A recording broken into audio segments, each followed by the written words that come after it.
Israel యుద్ధంలో big twist చోటు చేసుకుంది. హార్ముజ్ జలసంధి మళ్ళీ క్లోజ్ అయింది. నిన్న ఇదే సమయానికల్లా హార్ముజ్ జలసంధిని ఇరాన్ ఓపెన్ చేసింది. ఇక ఇరేచ్ఛగా ఆయిల్ ట్యాంకర్లు కానీ బల్క్ క్యారియర్లు కానీ హార్ముజ్ జలసంధి వెంట ఎక్కడికంటే అక్కడికి వెళ్ళొచ్చినటువంటి మాటని మనం చెప్పుకున్నాం. కానీ 24 గంటలు ముగియక మునిపే, 24 గంటలు పూర్తవక మునిపే మళ్ళీ హార్ముజ్ జలసంధికి సంఖ్యలు వేసింది ఇరాన్. ఎవరైనా కనుక తమ నౌకలతో ఈ హార్ముజ్ జలసంధిని దాటాలని ప్రయత్నం చేస్తే బాంబులు పెట్టి లేపేసి తునాతునకలు చేస్తాం, మీ యొక్క నౌకల్ని ముక్కలు ముక్కలుగా చేస్తామని చెప్పి వార్నింగ్ ఇస్తోంది ఇరాన్. అయితే ఏం జరిగిందనంటే లెబనాన్ పైన ఇజ్రాయెల్ దాడులే ఈ యొక్క హార్ముజ్ జలసంధి క్లోజ్కి మళ్ళీ కారణంగా తెలుస్తున్నాయి. తాజా పరిస్థితులపైన పాక్ ప్రధాని షహబాజ్ షరీఫ్తో కూడా ఇరాన్ అధ్యక్షుడు పెజెస్కియాన్ మాట్లాడుకొచ్చారు. అయితే యుఎస్తో డీల్ కుదరాలంటే లెబనాన్ పై కూడా దాడులు ఆగాల్సిందని స్పష్టం చేశారు. ఇజ్రాయెల్ లెబనాన్ పై దాడి చేస్తోంది, హెజ్బుల్లా వ్యవస్థలపై దాడి చేస్తుంది. అక్కడ నుండి సుమారుగా 254 మందికి మరణానికి కారణమైంది. ఆ తర్వాత 1100 మంది నిరాశ్రయులు అయిపోయారు. వారంతా కూడా తీవ్రంగా గాయాలైపోయి ఆసుపత్రిలో చికిత్స పొందుతున్నారు. సో 254 మంది, ఇది అతిపెద్ద అటాక్. ఏకంగా 1982 తర్వాత ఇప్పుడు జరిగిన అటాక్ అతిపెద్దదిగా అభివర్ణిస్తోంది ప్రపంచం. ఎందుకంటే హెజ్బుల్లా వ్యవస్థ పైన గతంలో కూడా చాలాసార్లు దాడులు చేసింది. కానీ ఈ రోజు జరిగినటువంటి దాడి ఒక 100 సైట్స్ పైన 100 places with 100 missiles in just 10 minutes. ఇది వాళ్ళు చెప్తున్న క్యాల్కులేషన్. 10 నిమిషాల్లో 100 చోట్ల 100 మిసైల్స్తో దాడి చేయడంతో 254 మంది మరణిస్తే 1100 మందికి చాలా తీవ్రంగా గాయాలయ్యాయి. ఇది ఇజ్రాయెల్ చేస్తున్నటువంటి దాడి. అయితే లెబనాన్పై ఈ స్థాయిలో దాడి చేయడాన్ని ఇరాన్ వ్యతిరేకిస్తోంది. ఇరాన్ ఆల్రెడీ నో కండిషన్ పెట్టింది. ఏమని? మీరు కనుక ప్రాక్సీ ప్రాంతీయ యుద్ధాలు ఆపకపోతే మేము ఈ కండిషన్ ఒప్పుకోము, సీజ్ ఫైర్ని ఒప్పుకోము, ఈ స్ట్రైట్ ఆఫ్ హార్ముజ్ని వదిలేయము. మీరు కనుక ప్రాక్సీ యుద్ధాలని ఆపితే మేము అంగీకరిస్తామన్న రకంగా అటు ఇరాన్ చెప్పుకొచ్చింది. కానీ ఇది నేతన్యాహు ఏమంటున్నారంటే ప్రాక్సీ యుద్ధాలు అని అంటే మీరు పెట్టుకున్న సీజ్ ఫైర్లో ఈ లెబనాన్ అనేది వర్తించదు. సీజ్ ఫైర్ కేవలం అమెరికా, ఇజ్రాయెల్, ఇరాన్ మధ్యలోనే, లెబనాన్ ఈ సీజ్ ఫైర్లో లేదు అనేటువంటి మాట చెప్తూ ఏకకాలంలో 10 నిమిషాల్లోనే 100 మిసైల్స్ని 100 ప్రాంతాల్లో ప్రయోగించిందనంటే ఎటువంటి భయంకరమైన దాడి అర్థం చేసుకోండి. 1982 తర్వాత ఇది అతిపెద్ద దాడిగా అభివర్ణిస్తోంది ప్రపంచం. ఇప్పుడు జరిగిన ఈ లెబనాన్పై దాడితో స్ట్రైట్ ఆఫ్ హార్ముజ్కి మళ్ళీ సంఖ్యలు పడ్డాయి. స్ట్రైట్ ఆఫ్ హార్ముజ్ మళ్ళీ కూడా ఇరాన్ ఆధీనంలోకి వెళ్ళిపోయింది. సో ఇక్కడ 12 లక్షల మంది ఇప్పటివరకు లెబనాన్లో కంటిన్యూస్గా ఈ వార్ మొదలైన నాటి నుంచి, అంటే లెబనాన్పై ఎప్పుడైతే ఇజ్రాయెల్ అటాక్ చేయడం మొదలుపెట్టిందో ఆ రోజు నుంచి ఈ రోజు వరకు 12 లక్షల మంది నిరాశ్రయులు అయిపోయారు. ఆహారం లేదు, కంప్లీట్గా ఆర్తనాదాలు వినబడతాయి తప్ప లెబనాన్లో ఎక్కడ చూసినా కూడా ఒక దయనీయమైన పరిస్థితి కనబడుతుంటుంది. సో ఇప్పుడు మళ్ళీ ఇరాన్ కూడా టార్గెట్ చేస్తోందట. ఇరాన్ కూడా ఇజ్రాయెల్ లక్ష్యంగా కొన్ని పొజిషన్స్ సిద్ధం చేసుకుని పెట్టుకుంటుంది. బికాస్ తమ సపోర్ట్ అయినటువంటి లెబనాన్ పైన, హెజ్బుల్లా వ్యవస్థల పైన దాడి చేయడాన్ని ఇరాన్ వ్యతిరేకిస్తూ ఇప్పుడు లక్ష్యంగా ఇరాన్ ఇజ్రాయెల్ని ఎంచుకుంది. ఇజ్రాయెల్ లక్ష్యంగా ఇరాన్ మళ్ళీ ఏ క్షణమైన దాడికి తెరలేపే అవకాశం ఉన్నట్టుగా ఇరాన్ సంబంధించినటువంటి ఇంటెలిజెన్స్ నిఘా వ్యవస్థలు అంచనా వేస్తున్నాయి. ఈ దాడిలో లెబనాన్కి సంబంధించిన రాడార్, ఎయిర్ డిఫెన్స్ సిస్టమ్స్ కూడా పూర్తిగా ధ్వంసమయ్యాయి. ఇక దాడులకు ముందే లెబనాన్ కమ్యూనికేషన్ వ్యవస్థ కూడా హ్యాక్ చేసినట్టు తెలుస్తోంది. దాడులతో గగనతలం పూర్తిగా మూసివేసింది లెబనాన్. ఇక ఐడిఎఫ్, ఇజ్రాయెల్ డిఫెన్స్ ఫోర్స్ చెప్తోంది ఏంటంటే 1982 తర్వాత అతిపెద్ద దాడి అని ఇజ్రాయెల్ డిఫెన్స్ ఫోర్స్ అనౌన్స్ చేసింది. ఇజ్రాయెల్ పై భారీగా దాడులు చేసేందుకు లెబనాన్ కూడా వ్యూహాలు రచిస్తోంది. So on April 8, 2026, Lebanon experienced one of the most intense and high casualty days of the ongoing conflicts. దీని పేరు ఆపరేషనల్ ఎటర్నల్ డార్క్నెస్ గా ఇజ్రాయెల్ నామకరణం చేసింది. ఆపరేషన్ ఎటర్నల్ డార్క్నెస్ లో భాగంగా 100 missiles on 100 places at 10 minutes, just in 10 minutes. So ఇక్కడ ఎందుకు ఇది జరుగుతోంది అని అంటే కనుక, so United states of America and Iran మధ్య ఒక సీజ్ ఫర్ అండర్స్టాండింగ్ వచ్చింది. సో ఆ సీజ్ ఫర్ అండర్స్టాండింగ్ సంబంధించి కొన్ని కండిషన్స్ పెట్టుకున్నారు. ఆ కండిషన్స్ అనేది April 10న ఇస్లామాబాద్ వేదికగా చర్చలు జరగబోతున్నాయి. ఇదే తరుణంలో ఇరాన్ కొంత స్ట్రైట్ ఆఫ్ హార్ముజ్ వదిలేసింది, ఫ్రీ ఆఫ్ ఫ్లో నడుస్తోంది, complete safe way straight of Hormuz నుంచి స్టార్ట్ అయింది. అంతలోనే ఇటు ఇజ్రాయెల్ లెబనాన్ పై అటాక్ చేసింది.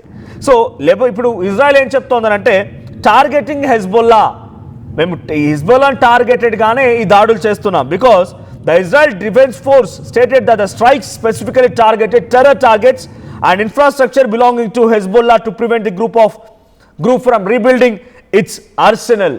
అంటే హెజ్బుల్లా అనేది ఒక టెర్రర్ గ్రూప్, అది యాజ్ పర్ ఇజ్రాయెల్. సో ఆ టెర్రర్ గ్రూపు మాకు ఎప్పటికైనా వ్యతిరేకంగా మారి మాపై దాడి చేస్తోంది కాబట్టి ఆ టెర్రర్ గ్రూప్ని టార్గెట్ చేస్తూ మేము దాడులు చేశాం, వాళ్ళు మళ్ళీ పునరుద్ధరణ జరగకుండా వారిని టార్గెట్ చేశామని ఇజ్రాయెల్ చెప్తున్నమాట. So it's a separate front, అసలు అదొక సపరేట్ వ్యవస్థ. ఇరాన్కి దానికి సంబంధం లేదు. ఇరాన్ అమెరికాకు సంబంధించిన సీజ్ ఫైర్ ఉంటే మీరు లెబనాన్పై దాడిని ఎందుకు దీన్ని సీజ్ ఫైర్ బ్రేక్ అయినట్టుగా భావిస్తున్నారంటూ కూడా ఇజ్రాయెల్ మాట్లాడుతోంది. Prime minister Netanyahu has signaled that US-Iran ceasefire does not apply to Israel's fight against Hezbollah. Israel views the group as a direct threat to its northern border that must be neutralized regardless of regional truces. So northern part of ఇజ్రాయెల్కి ఎప్పటికైనా ఈ హెజ్బోల్ లాంటి వ్యవస్థ terror group అనేది ప్రమాదంగా మారే అవకాశం ఉంది కాబట్టి మేము వాటిపై దాడి చేస్తున్నాం అంతే, కానీ మీకు ఈ సీజ్ ఫైర్కి ఎటువంటి సంబంధం లేదు అని నెతన్యాహు చెప్తున్నారు. స్ట్రాటజిక్ ఐసోలేషన్ కూడా, అంటే military operations have also focused on destroying infrastructure such as bridges. So అక్కడ మిలిటరీ ఇన్ఫ్రాస్ట్రక్చర్ని కూడా దెబ్బతీస్తోంది. హెజ్బోల్ అనేది సపరేట్ వ్యవస్థ, వారికి ఒక ఆర్మీ సైన్యం కూడా ఉంది. యాజ్ లైక్ పాకిస్తాన్లో బలూచిస్తాన్ ఏ రకంగా అయితే వేరుపాటువాదం కోసం పోరాడుతూ అక్కడ ఒక సైన్యాన్ని ఏర్పాటు చేసుకుందో, ఇక్కడ లెబనాన్లో హెజ్బోల్లా లాంటి వ్యవస్థ ఒక ఇండిపెండెంట్ సైన్యాన్ని ఏర్పాటు చేసుకుంది irrespective of Lebanon government. So ఆ ఇర్రెస్పెక్టివ్ ఆఫ్ గవర్నమెంట్ చేసుకున్న సైన్యం పైన అటాక్స్ ఉన్నాయి. ఇప్పుడు హెజ్బోల్లా మిలిటరీపై అటాక్ చేస్తున్నాం అనేది ఇజ్రాయెల్ వర్షన్. ఇక్కడ ఇరాన్ ఏం చెప్తోంది, సో ఇది మీరు మళ్ళీ రిటిలియేషన్ కారణమవుతున్నారు, మీరు మళ్ళీ యుద్ధానికి దారి తీస్తున్నారు, మీరు ఆ లెబనాన్పై దాడులను ఆపండి అంటూ వార్నింగ్ ఇస్తోంది ఇరాన్. సో డిప్లొమాటిక్ ప్రెషర్ కూడా పెరుగుతుంది. Iran foreign minister Abbas Araghchi has accused Israel of saboting peace efforts and questioned whether US can control Israeli military actions. మీరు ఇజ్రాయెల్ని కనుక కంట్రోల్ చేయలేకపోతే మళ్ళీ యుద్ధం పెరుగుతుంది అనేటువంటి వార్నింగ్ కూడా ఇరాన్ ఫారెన్ మినిస్టర్ అబ్బాస్ అర్గాచి ఇటు కామెంట్ చేస్తూ యుఎస్ని ట్వీట్ చేస్తున్నారు. సో ఎకనామిక్ సిచ్యువేషన్ కూడా మళ్ళీ స్ట్రైట్ ఆఫ్ హార్మూజ్ సంబంధించిన సిచ్యువేషన్లో ఎకనామిక్ క్రైసిస్ కూడా మళ్ళీ ఏర్పడే అవకాశం అంటూ వార్నింగ్ ఇస్తున్నారు. అసలు హెజ్బోల్లాని ఎందుకు టార్గెట్ చేసింది, హెజ్బోల్లా అంటే ఏంటి అంటే కనుక, సో హెజ్బోల్లా అనేది it's completely A state with in a state. So అంటే లెబనాన్ అనేది దేశంలో ఇంకో దేశంగా మారిందట హిజ్బోల్లా అనేది. హిజ్బోల్లా అనేది అక్కడ వేర్పాటువాదం కోసం, యాజ్ లైక్ పలిస్తీనా వేర్పాటువాదం ఏ రకంగా జరుగుతుందో, హెజ్బోల్లా అనేది అక్కడ వాళ్ళ షియాలకు సంబంధించినటువంటి పరిపాలన, షియాల యొక్క ఆచార పద్ధతుల్ని పాటించాలనేటువంటి రకంగా ఏర్పాటు అవుతున్న ఒక వ్యవస్థ Hezbollah. So it's a hybrid entity. It's simultaneously Shia Islamist political party. It's a political party, Shia Islamic political party, a social service provider, and a powerful paramilitary force, Hezbollah అనేది. So it was formed in 1982. 1985లో దీన్ని ప్రారంభించబడింది. So అప్పుడు ఎవరు దీనికి support చేశారు మరి ఈ షియా Islamist సంబంధించినటువంటి ఈ పొలిటికల్ పార్టీకి అంటే IRGs, Islamic revolutionary guards and corps అనేటువంటి సహాయంతోనే ఇది స్టార్ట్ అయింది. So to fight the Israel occupation of southern Lebanon. So దక్షిణ లెబనాన్ని ఇజ్రాయెల్ ఆక్యుపై చేసింది కాబట్టి దాని నుంచి ఆ లెబనాన్ విడిపించడం కోసం ఏర్పాటు చేసిందే ఈ హెజ్బోల్లా అనేటువంటి వ్యవస్థ. ఆల్రెడీ ఇజ్రాయెల్ లెబనాన్ని కొంత ఆక్యుపై చేసింది, దక్షిణ లెబనాన్, సౌతర్న్ లెబనాన్ని, దాన్ని విడిపించడం కోసం ఏర్పాటు చేసిందే ఈ హెజ్బోల్లా. ఈ హెజ్బోల్లా అనేది ఇజ్రాయెల్కి వ్యతిరేకంగా మారుతుంది. బికాస్ ఇజ్రాయెల్ ఆల్రెడీ సౌతర్న్ లెబనాన్ని ఆక్యుపై చేసింది కాబట్టి దానికోసం పోరాడుతూ హెజ్బోల్లా షియా ఇస్లామిక్ పార్టీగా రూపొందడం, ఆ తర్వాత ఐఆర్జీసీ దీనికి సహాయం చేయడం, వాళ్ళకి వెపన్స్ అందించడం, ఇలా ప్రతిసారి కూడా ఇజ్రాయెల్ని వాళ్ళు టార్గెట్ చేస్తూ అటాక్ చేసే అవకాశం కూడా ఉందని ఇజ్రాయెల్ భావిస్తోంది. సో ఇటు ఇరాన్తో కనెక్షన్ ఏంటంటే crown jewel of Iran's axis of resistance, Iran provides the bulk of its funding, high-tech weaponry and training. Hezbollah is much more powerful than actual Lebanese national army. లెబనాన్లో ఉన్నటువంటి దేశానికి సంబంధించిన army కంటే కూడా ఈ Hezbollah ఏర్పాటు చేసుకున్న army చాలా powerful అని ఇరాన్ నేతృత్వంలో వాళ్ళకి టెక్నాలజీ రావడం, వెపన్స్ రావడం వల్ల అన్నీ కూడా వాళ్ళు సమకూర్చుకొని లెబనాన్లో ఉన్నటువంటి దేశం చేత నడపబడుతున్న ఆర్మీ, గవర్నమెంట్ రూల్డ్ ఆర్మీ కంటే కూడా ఈ హెజ్బోల్లా ఆర్మీ చాలా బలమైంది అని ఇజ్రాయెల్ భావిస్తోంది. సో వాళ్ళ ఐడియాలజీ ఏంటి? So destruction of Israel and expulsion of western powers from the middle east. So middle eastern కంట్రీస్లో అటు పాశ్చాత్య అంటే లైక్ ఇజ్రాయెల్కి సంబంధించిన పవర్ కానీ లేకపోతే అమెరికన్ పవర్స్ కానీ ఇక్కడ లేకుండా చేయడమే ఈ హెజ్బోల్లా ముఖ్య ఉద్దేశం. సో అందుకే వాళ్ళు పెద్ద మొత్తంలో ఇజ్రాయెల్పై వరుసగా అటాక్ చేస్తున్నారు కూడా. So before recent escalations in 2026, Hezbollah was estimated to have 1,50,000 rockets and missiles. 1,50,000 రాకెట్లు మరి మిసైల్ ఉన్నాయంట ఈ యుద్ధం స్టార్ట్ కాక మునుపు. సో వాటిని పేల్చేయడమే ఇజ్రాయెల్ టార్గెట్గా పెట్టుకుని వాటిని పేల్చేసింది. సో బార్డర్ సెక్యూరిటీ డిస్ప్లేస్మెంట్ సుమారుగా 60,000 Israelis to flea there homes. అంటే 2023 నుంచి ఇప్పటి వరకు సౌత్ అండ్ లెబనాన్లో ఉన్నటువంటి ఇజ్రాయిల్స్లో 60,000 మంది కుటుంబాలు ఆ ప్రాంతాన్ని వదిలేసి వెళ్ళిపోయాట డ్యూ టు హెజ్బొల్లా. సో ఇటు 2026 ఎస్కలేషన్ ఎలా ఉందనంటే సుప్రీం కోర్టు అలీ ఖమేనీ మరణం తర్వాత మళ్ళీ ఆపరేషన్ ఎటర్నల్ డార్క్నెస్ అని ఇజ్రాయెల్ మొదలు పెడితే అటువైపు నుంచి హెజ్బొల్లా కూడా తమ మిలిటరీ క్యాపబిలిటీస్ని పెంచుకొని దాడి చేయడం మొదలుపెట్టింది. సో ఇప్పుడు ఇంకా ఈ దాడి కొనసాగుతుంది. అటు హెజ్బొల్లా వ్యవస్థల పైన, హెజ్బొల్లా టెర్రర్ క్యాంప్స్ పైన దాడి చేస్తున్నామని నేతన్యాహు చెప్తున్నారు. కానీ ప్రాక్సీ దేశాల ప్రాంతీయ విభేదాలని, యుద్ధాలని ఆపాలని చెప్పిన డొనాల్డ్ ట్రంప్ అండ్ అటు ఇరాన్ సంబంధించినటువంటి అగ్రిమెంట్లో భాగంగా ఇది బ్రేక్ చేశారు కాబట్టి మళ్ళీ స్ట్రైట్ ఆఫ్ హార్ముజ్ క్లోజ్ అయింది. సో నేతన్యాహు మాత్రం ఇది ఎట్టి పరిస్థితుల్లో లెబనాన్పై దాడిని సీజ్ ఫైర్ కిందికి రాదు, అమెరికా ఇరాన్ మధ్య ఉన్నటువంటి సీజ్ ఫైర్ అగ్రిమెంట్కి దీనికి ఎటువంటి సంబంధం లేదు, సో నన్ను నేను కాపాడుకోవడానికి నేను లెబనాన్పై దాడి చేస్తానని చెప్పి నేతన్యాహు చెప్తున్నారు. బట్ ఇరాన్ ఆల్రెడీ సీరియస్ అయింది. ఇరాన్ మళ్ళీ ఏ క్షణమైనా ఇజ్రాయెల్ పైన ఎక్కుపెట్టే విధంగా దాడి చేసే అవకాశం కూడా కనబడుతుంది అనేది అటు ఇజ్రాయెల్ ఇంటెలిజెన్స్ నిఘా వ్యవస్థ, ముసాద్ లాంటి అద్భుతమైన ఇంటెలిజెన్స్ వ్యవస్థ అంచనా వేస్తోంది. సో ఇరాన్ మళ్ళీ ట్రిగర్ పై వేలు పెట్టి సిద్ధంగా ఉంది. ఏ క్షణమైన మళ్ళీ మిసైల్స్ కురిసే అవకాశం ఉంది. స్ట్రైట్ ఆఫ్ హార్ముజ్ వెంట మళ్ళీ కనుక నౌకలు తిరిగితే నేను వాటిని పేల్చేస్తాను, తునాతునకలు చేస్తానని వార్నింగ్ కూడా ఇస్తోంది. సో ఈ నేపథ్యంలో సీజ్ ఫైర్ లేదు, ఏం లేదు, అంతా మళ్ళీ మామూలుగా గతంలో మాదిరిగానే ఎట్టి పరిస్థితుల్లో నౌకలు దాడడానికి వీల్లేదన్నట్టుగా ఇరాన్ ఒక హెచ్చరిక జారీ చేసింది. ఇక్కడ మనం చూస్తున్నాం కండిషన్ నెంబర్ 7. ఆ 7 నెంబర్ గమనించండి. ప్రాంతీయ ప్రాక్సీ యుద్ధాల ముగింపు అంటే ఇక్కడ ప్రాక్సీ ఇన్ ద సెన్స్ వాళ్ళకి సపోర్టర్స్, ఇరాన్ సపోర్టర్స్ అయినటువంటి హమాస్, హెజ్బుల్లా, హౌతీలకు సంబంధించిన వాటిపైన దాడి చేయకూడదు, ఆ ప్రాంతీయ యుద్ధాలని కూడా ఆపాలనే రకంగా ఇటు లెబనాన్ పైన కూడా దాడిని ఆపాలనే రకంగా ఇరాన్ కండిషన్ పెట్టింది. కానీ ఆ కండిషన్ని ఇప్పుడు ఇజ్రాయెల్ బ్రేక్ చేసింది. మరి ఇరాన్ రియాక్షన్ ఏముంటుంది, ఏ రకంగా జరుగుతుంది చూడాలి. బట్ స్ట్రైట్ ఆఫ్ హార్ముజ్ మళ్ళీ మూతపడింది. స్ట్రైట్ ఆఫ్ హార్ముజ్ మళ్ళీ తిరిగి ఓపెన్ అవ్వాలి అంటే కనుక లెబనాన్పై దాడులు ఆపాల్సింది. కానీ అటు డొనాల్డ్ ట్రంప్ ఏం చెప్తున్నారంటే అంతా సిద్ధంగా ఉంది, వర్కేబుల్ బేసిస్గానే ఉన్నాయి, నెగోషియేషన్ చేద్దాం, 10వ తేదీన పాకిస్తాన్కి వస్తున్నా అక్కడ కూర్చొని మాట్లాడదామని డొనాల్డ్ ట్రంప్ అంటారు. కానీ ఆ కండిషన్స్ బ్రేక్ చేసిన ఇజ్రాయెల్ మాట, ఇప్పుడు డొనాల్డ్ ట్రంప్ మాట ఇజ్రాయెల్ వినడం లేదా అనే రకంగా సంకేతం ఇస్తోంది. సో ఇజ్రాయెల్ కూడా కావాలని మరింతగా రెచ్చగొడుతోందా అనే రకం కూడా కనబడుతోందని చెప్పి చాలామంది భావిస్తున్నారు. సో ఒకసారి పాక్ పిఎన్ ట్వీట్ కూడా ఉంది, ఒకసారి పాక్ పిఎన్ ట్వీట్ కూడా చూద్దాం. సో ఆన్ ఏప్రిల్ 10th మనం డైరెక్ట్గా నెగోషియేషన్స్ కూర్చున్నాం, ఇస్లామాబాద్ వేదికగా ఈ డిస్కషన్ జరగబోతున్నది పాక్ పిఎన్ ట్వీట్ చేశారు. సో తాజా పరిస్థితులపైన మళ్ళీ ఆయన రియాక్ట్ అయినట్టు తెలుస్తోంది పెజాస్కియాన్తో భేటీ తర్వాత.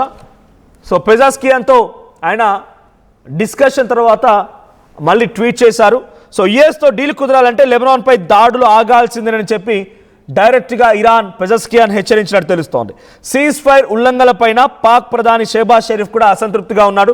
సో నేనేదో ప్రయత్నం చేసి దీన్ని సీజ్ ఫైర్ దిశగా తీసుకెళ్దాము, సీజ్ ఫైర్ తీసుకొచ్చి ప్రపంచ శాంతి కోసం ప్రయత్నం చేద్దామనేటువంటి ఆలోచనతో నేనుంటే మళ్ళీ ఎందుకు ఇజ్రాయెల్ లెబనాన్పై దాడి చేస్తోంది, హెజ్బొల్లా వ్యవస్థను టార్గెట్ చేస్తోందని చెప్పి పాక్ ప్రధాని కూడా కొంత అసంతృప్తిలో ఉంటూ ఒక ట్వీట్ కూడా చేసినట్టు తెలుస్తోంది. సో పెజస్కియాన్తో పాక్ ప్రధాని ఫోన్లో మాట్లాడుకొచ్చారు. మీరు కనుక యుద్ధం ఆగిపోవాలని చెప్పి సీజ్ ఫైర్కి తెరలేపితే ఓన్లీ ఆన్ వన్ బేసిస్, మీరు లెబనాన్పై కూడా దాడిని ఆపాల్సిందే, నా ప్రతి కండిషన్ని మీరు యాక్సెప్ట్ చేస్తేనే స్ట్రైట్ ఆఫ్ హార్ముజ్ వదిలేస్తారు, లేదంటే మళ్ళీ స్ట్రైట్ ఆఫ్ హార్ముజ్కి సంఖ్యలు తప్పవన్నట్టుగా సంఖ్యలు వేసుకొని కూర్చుంది ఇరాన్. చూద్దాం మరి ఏం జరుగుద్దో.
రైట్, ఇజ్రాయెల్ మాత్రం మీరు సీజ్ ఫైర్ చేసుకుంటే నాకు పెద్ద ప్రమాదం పొంచి ఉంది, నేను ప్రమాదం నెట్టవేయబడుతున్నా అని చెప్పి ఇజ్రాయెల్ చెప్తోంది. కానీ ఈ లెబనాన్ పై దాడిని మొత్తంగా సీజ్ ఫైర్ బ్రేక్ అయిందన్నట్టుగా అందరూ భావిస్తున్నారు. ఒకసారి మనం షెహబాజ్ షరీఫ్ పాకిస్తాన్ ప్రధాని ట్వీట్ చూస్తున్నాం. Violations of ceasefire have been reported at few places across the conflict zone, which undermine the spirit of peace process. I earnestly and sincerely urge all parties to exercise restraint and respect the ceasefire for 2 weeks, as agreed upon, so that diplomacy can take a lead role towards peaceful settlement of the conflict. So violations జరిగాయి ceasefire లో. కొంత ఆ దేశాల్లో ఉన్నటువంటి వారంతా కూడా ఆగ్రహాన్ని control చేసుకొని ఒక 2 వారాల పాటుగా మౌనంగా ఉంటే ఆ డిప్లొమసీ ద్వారా మనం యుద్ధాన్ని ముగించేయొచ్చు, శాంతి నెలకొల్పొచ్చు అన్నట్టుగా పాకిస్తాన్ మాట్లాడుతున్నాడు. ఓ పరమ దరిద్రుడు, ప్రపంచ దేశాల్లో ఉగ్రవాదాన్ని పెంచి పోషిస్తున్నటువంటి నీచ్ కమిన్ కుత్తే, వాడు యుద్ధాన్ని ఆపాలని చూస్తూ మళ్ళీ ఒక శాంతి బోధనలు వల్లిస్తున్నాడు. సరే, వాడు ఎవడైనా కూడా పక్క దేశాలు జరిగేటువంటి యుద్ధాన్ని ఆపుతానే ఆలోచన ఉన్న వీడు భారత్పై మాత్రం యుద్ధం చేస్తారంట. సో ప్రతిసారి షెహబాజ్ షరీఫ్ విషయం ఈ రకంగా ట్వీట్ చేయడాలు, వాడి యొక్క నీతివంతుల్లాగా నిజాయితీవంతుల్లాగా వాడు మాట్లాడుతున్న మాటలు చూస్తుంటే నవ్వాలనిపిస్తోంది. బట్ ఇక్కడ ప్రపంచ దేశాల శాంతి కోసం డెఫినెట్గా మనం కూడా సపోర్ట్ చేయాలి. కాబట్టి అక్కడ శాంతిలో కొల్పాల్సిన అవసరం కూడా దాన్ని కోరుకుందాం. So present straight of Hormuz మళ్ళీ క్లోజ్ అయింది. సీజ్ ఫైర్ వయలేషన్స్ కారణంగా అంతా మరొకసారి యుద్ధ వాతావరణమే కనబడుతోంది. ఏ క్షణమైనా మళ్ళీ ఇరాన్ ఇజ్రాయెల్ పై అటాక్ చేసే అవకాశం కూడా ఉంది.